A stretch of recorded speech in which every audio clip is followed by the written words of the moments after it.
नमस्कार, प्रणाम। मैं आप लोग का छोटा भाई सिंगर नीरज निराला एनडीआर, और आज हमारे साथ सिंगर श्याम सजनवा जी हैं।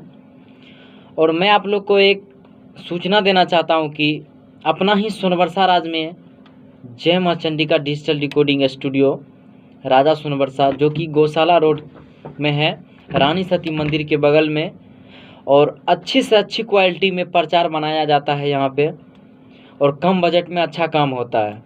तो दोस्तों, आप लोग को नहीं पता होगा तो इसलिए हम लोग लाइव आकर के सूचना दे दिए हैं कि जो भी उम्मीदवार हैं, जो भी मुखिया हैं, मुखिया का प्रत्याशी हैं, वार्ड सदस्य हैं, जिला परिषद है, जो भी प्रत्याशी हैं, मतलब सभी के लिए ये बात हम बोल रहे हैं आप लोग से कि आप लोग आइए और अच्छा से अच्छा प्रचार बनवाइए।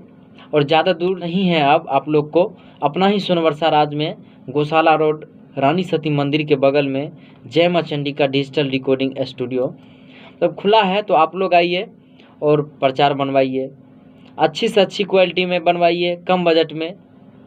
और ज़्यादा क्या, यही कहना चाहते थे। और आप लोग ज़रूर एक बार संपर्क करें हमारे डायरेक्टर आदित्य जी से। धन्यवाद।